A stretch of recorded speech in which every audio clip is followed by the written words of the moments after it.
Enchilarte, Café Galería Boutique.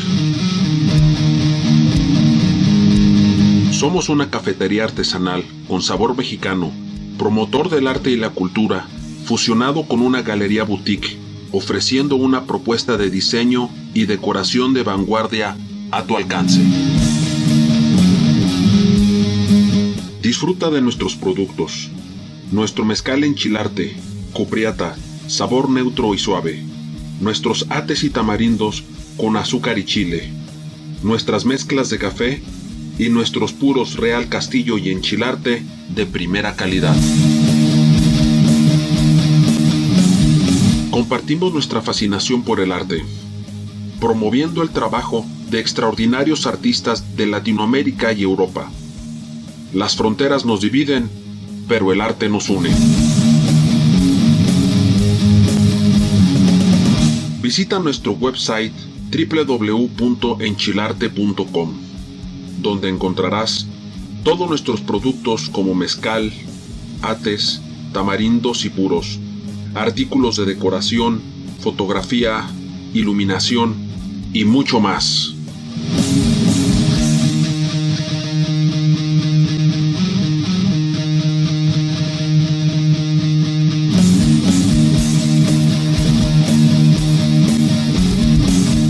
Sintonízanos en nuestro canal de YouTube Enchilarte. Te compartimos nuestros capítulos La Barrica de Amontillado. Disfruta nuestra temática dedicada a la literatura, poesía, narraciones y leyendas. Y Metalum, espacio de expresión libre sin ataduras ni compromisos, para la promoción y difusión del arte y la cultura, en donde el artista nos lleva a recorrer y visualizar el fascinante mundo del arte a través de su percepción, sus inicios, su trayectoria, sus raíces, su presente, conocer su obra actual, retos, dificultades y logros, y su visión al futuro. ¿Cuál es su aportación a la sociedad en un mundo globalizado y cada vez más competitivo? Enchilarte Radio, Enchilarte View presentan literatura, música, danza, entrevistas, historia, estrenos, arquitectura y mucho más. Leer es tener una conversación con las mentes más brillantes de la historia.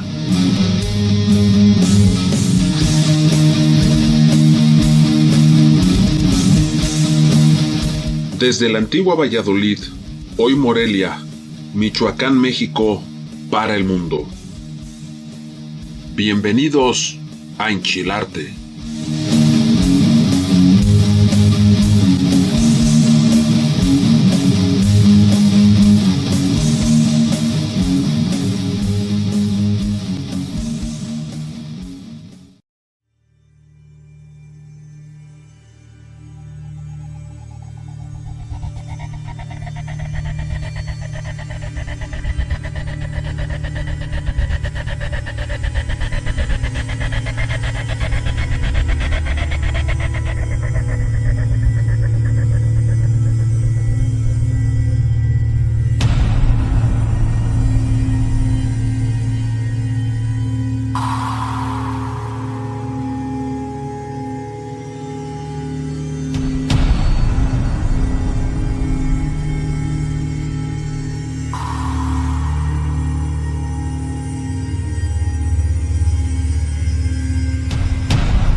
Durante mucho tiempo, la muerte roja había devastado la comarca. Jamás peste alguna fue tan fatal, tan horrible. Su encarnación era la sangre, el rojo y el horror de la sangre. Se producían dolores agudos, un repentino vértigo, luego los poros rezumaban abundantemente sangre y la disolución del ser. Manchas púrpuras en el cuerpo y particularmente en el rostro de la víctima. Segregaban a ésta de la humanidad y le cerraban a todo socorro y a toda compasión. La invasión, el progreso y el resultado de la enfermedad era cuestión de media hora. Pero el príncipe próspero era feliz, intrépido y sagaz. Cuando sus dominios perdieron la mitad de su población, llamó a 1 millar de fuertes amigos, vigorosos y alegres de corazón, escogidos entre los caballeros y las damas de su corte, y con ellos formó un refugio recóndito en una de sus abadías fortificadas. Era una construcción vasta y magnífica, creación del propio príncipe, de gusto excéntrico y, no obstante, grandioso. La rodeaba un espeso y elevado muro, y este muro tenía puertas de hierro. Una vez que entraron en ella los cortesanos, se sirvieron de tornillos y de mazas para soldar los cerrojos. Resolvieron atrincherarse contra los súbitos impulsos de la desesperación del exterior y cerrar toda salida de frenesí del interior. La abadía fue abastecida ampliamente. Gracias a estas precauciones, los cortesanos podían desafiar al contagio. Que el mundo exterior se las compusiera como pudiese. Entretanto, sería una locura afligirse o meditar. El príncipe había provisto aquella morada de todos los medios de placer. Había bufones, improvisadores, danzarines, músicos, hermosura de todas sus formas, y había también vino. Dentro había todas estas bellas cosas, y además seguridad. Fuera, la muerte roja. Ocurrió hacia el fin del 5º o 6º mes de su retiro, y en tanto que la plaga, afuera, hacía de los más terribles estragos, el príncipe próspero obsequió a sus 1000 amigos con un baile de máscaras de la más insólita magnificencia. ¡Qué voluptuoso cuadro de aquel baile de máscaras! Permítame en primer lugar describir las salas en donde tuvo lugar. Había 7, una hilera imperial. En muchos palacios, esta serie de salones forman largas perspectivas en línea recta, cuando los batientes de las puertas se abren de par en par, de tal manera que la mirada penetra hasta el fondo sin obstáculo. Aquí, el caso era muy diferente, tal y como podía esperarse de parte del duque y de su gusto y preferencia por lo bizarre. Las salas se encontraban tan irregularmente dispuestas, que la mirada no podía abarcar sino una sola sala a la vez. Al cabo de un espacio de 20 o 30 yardas se presentaba un brusco recodo, y en cada una de estas revueltas un aspecto diferente. A derecha e izquierda, en medio de cada pared, una alta y estrecha ventana gótica daba a un corredor cerrado que seguía las sinuidades del aposento. Cada ventana ostentaba vidrios de colores en armonía con el tono dominante del decorado de la sala sobre la cual se abría. La que ocupaba la extremidad oriental, por ejemplo, estaba decorada en azul, y los ventanales eran de un azul vivo. La segunda sala estaba decorada y guarnecida de color púrpura, y las vidrieras eran asimismo de color púrpura. La tercera enteramente verde y verdes las ventanas. La cuarta, anaranjada, estaba iluminada por la ventana del mismo color, y la quinta, blanca, y la sexta, violeta. La séptima estaba rigurosamente forrada de colgaduras de terciopelo negro que revestían techo y muros y recaían en pesados pliegues sobre un tapiz de la misma tela y del mismo color. Pero únicamente en esta sala el color de las ventanas no correspondía con la decoración. Los cristales eran escarlata, de un color intenso de sangre. Ahora bien, en ninguna de estas salas se veía lámparas ni candelabro alguno. Entre los adornos de oro esparcidos con profusión o suspendidos en los techos. Ni lámparas, ni velas, ninguna luz de esta clase en la larga serie de salas. Pero en los corredores que la rodeaban, y exactamente enfrente de cada ventanal, se levantaba un enorme trípode con un ígneo brasero que proyectaba sus rayos a través de los cristales del color e iluminaba la sala de una manera deslumbrante. Se producían así una multitud de aspectos cambiantes y fantásticos, pero en la sala del lado poniente, en la cámara negra, la claridad del brasero que se reflejaba sobre las negras tapicerías a través de los cristales sangrientos eran terriblemente siniestras, y les daba a la fisonomía de los imprudentes que ahí entraban un aspecto tal extraño que muy pocos bailarines se sentían con el valor suficiente para entrar en aquel mágico recinto. También en esta sala se erguía, apoyado contra el muro del oeste, un gigantesco reloj de ébano.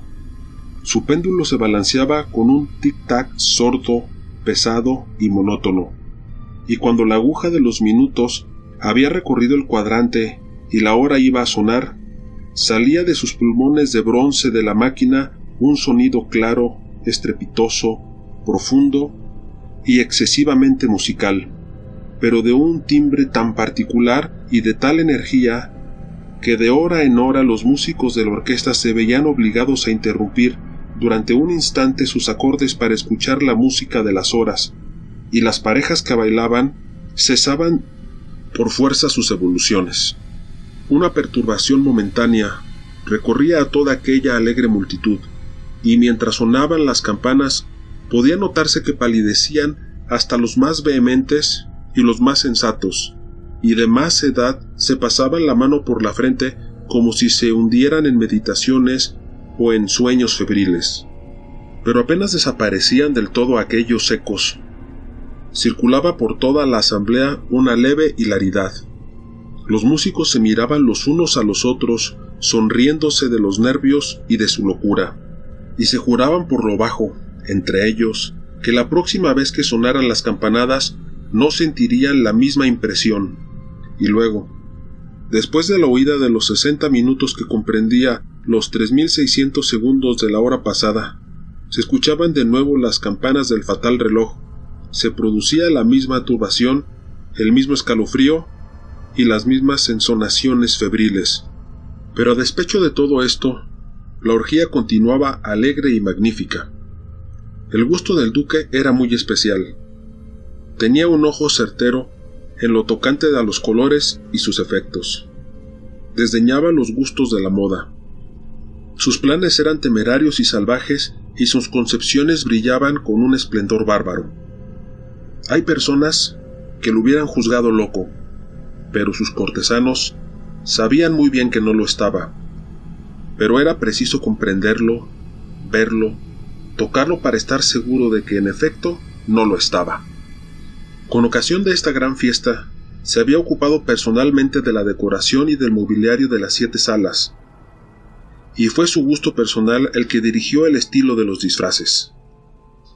No cabía duda que eran concepciones grotescas.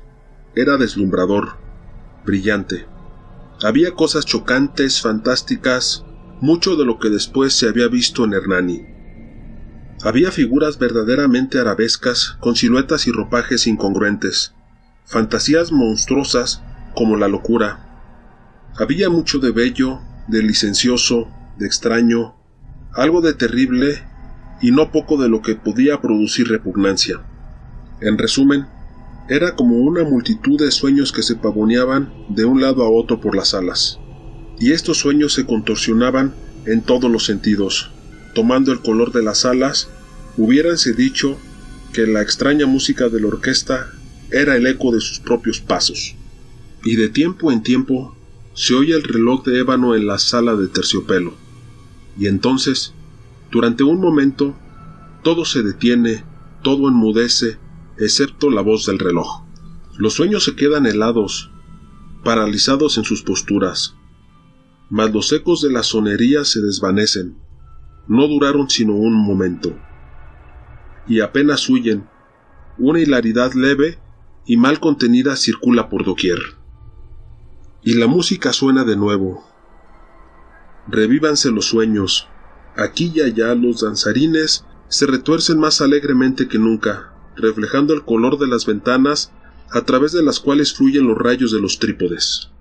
Pero ninguna máscara osa ahora aventurarse en aquella sala que queda allá, al oeste, porque la noche ha avanzado y una luz más roja fluye a través de los cristales del color de sangre, y la negrura de las colgaduras fúnebres es aterradora. Y para aquel que ponga el pie sobre la negra alfombra, brota del reloj de ébano un resonar más pesado, más solemnemente enérgico, que el que llega a los oídos de las máscaras que se divierten en las salas más apartadas. Pero en las otras salas había una densa multitud y el corazón de la vida latía ahí febrilmente. Y la fiesta continuaba siempre su torbellino, cuando al cabo sonaron los tañidos de medianoche en el reloj. Entonces, como ya se dijo, cayó la música y se detuvieron las evoluciones de los que bailaban.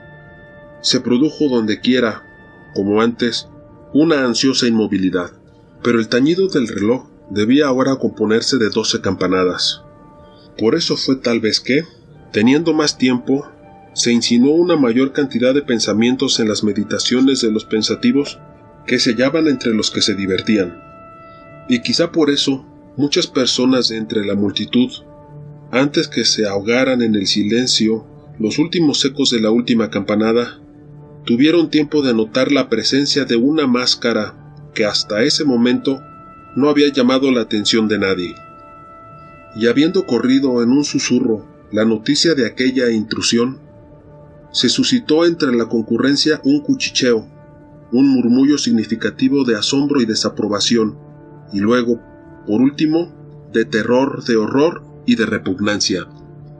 En una reunión de fantasmas como la que se ha descrito, era preciso sin duda una aparición del todo extraordinaria para causar la sensación. La licencia carnavalesca de aquella noche era, a la verdad, casi ilimitada. Pero el personaje en cuestión había sobrepasado la extravagancia de un Herodes y franqueado los límites, muy amplios no obstante, del decoro impuesto por el príncipe. Hay en los corazones más temerarios cuerdas que no se dejan tocar sin emoción, incluso entre los depravados, entre aquellos para quienes la vida y la muerte son igualmente un juego. Hay cosas con las que no se puede jugar.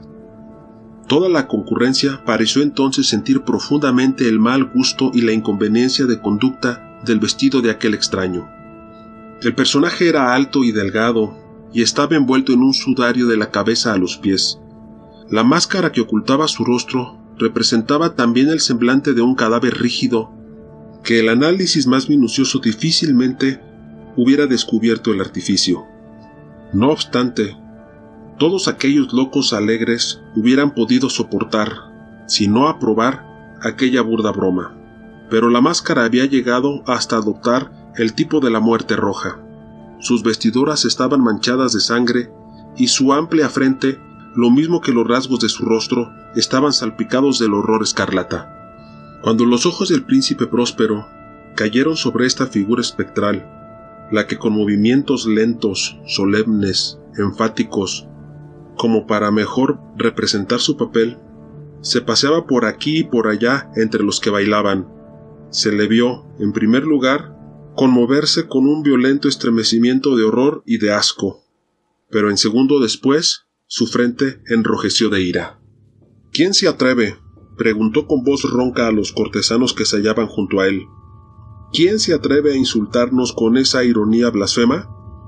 Apoderaos de él y desenmascaradle, que sepamos a quién hemos de ahorcar en nuestras almenas al salir el sol.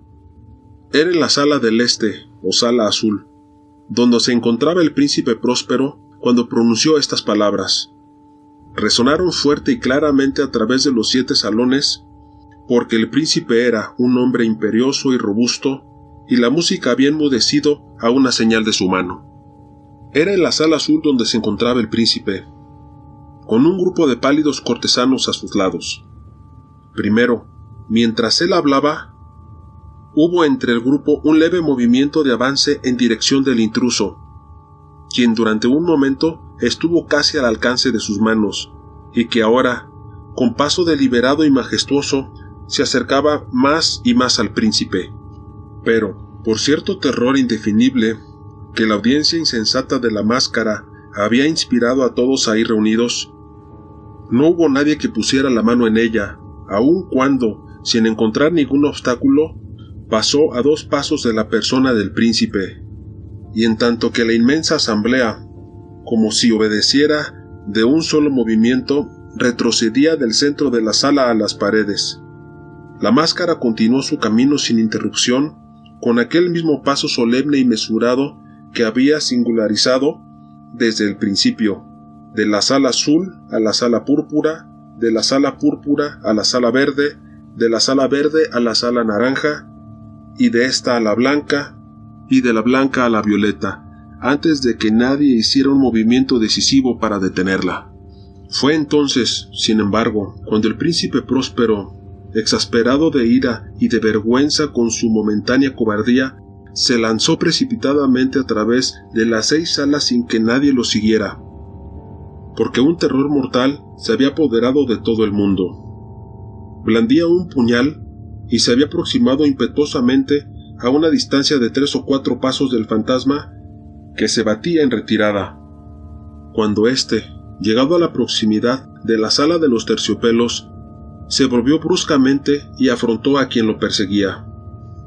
Sonó un grito agudo, y el puñal se deslizó relampagueante sobre la alfombra fúnebre, donde el príncipe cayó muerto un segundo después. Entonces, invocando el frenético valor de la desesperación, una multitud de máscaras se precipitó a la vez en la sala negra, y, haciendo un desconocido que se mantenía como una gran estatua, rígido e inmóvil a la sombra del reloj de ébano, se sintieron sofocados por un terror sin nombre, al ver que no había ninguna forma palpable bajo el sudario y la máscara cadavéricos que había aferrado con energía tan violenta. Todos reconocieron entonces la presencia de la muerte roja. Había venido como un ladrón en la noche, y todos los convivados cayeron uno a uno en las salas de orgía manchadas de sangre, y cada uno murió en la postura desesperada de su caída. Y la vida del reloj de ébano desapareció con la última de aquellos alegres seres, y las llamas de los trípodes se extinguieron, y las tinieblas, y la ruina, y la muerte roja tuvieron sobre todo aquello ilimitado dominio. La máscara de la muerte roja, por Edgar Allan Poe.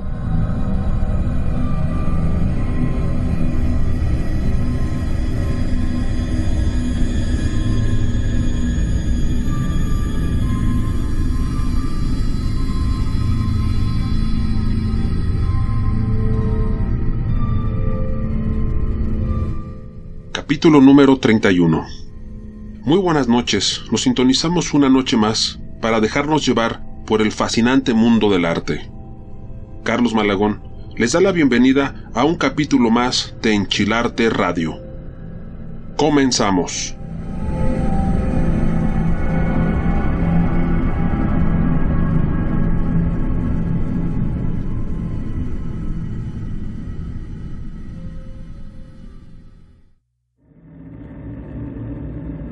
Nos sincronizamos hasta Santiago de Chile para promover la extraordinaria música de Harlequin.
El tema que acabamos de escuchar es titulado The Dark Host de Harlequin.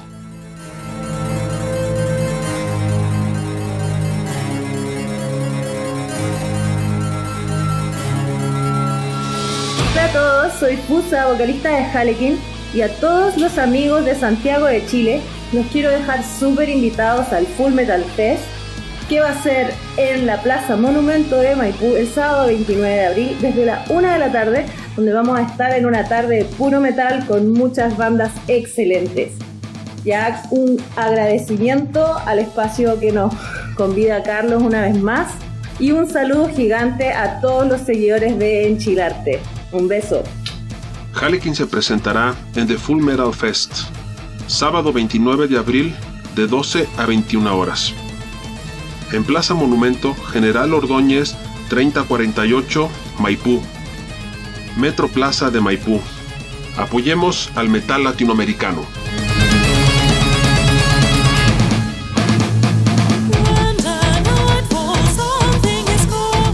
Muchas gracias a nuestros invitados de esta noche, Harlequin, por compartir su música. Seguiremos promoviendo y difundiendo su trabajo. Un gran saludo y abrazo desde México, deseándoles mucho éxito en su presentación. Mi estimada Fusa, muchas gracias por tu tiempo y atenciones. Esta es tu casa.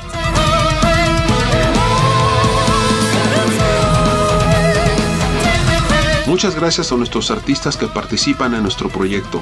Seguimos creciendo gracias a su apoyo y confianza.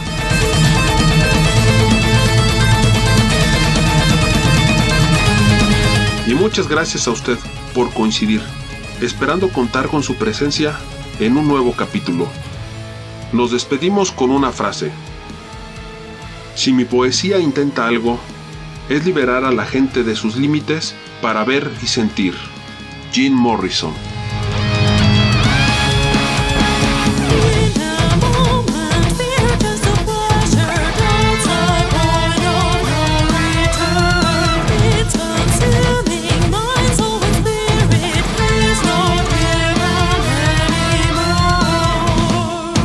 Desde la antigua Valladolid, hoy Morelia, Michoacán, México, para el mundo.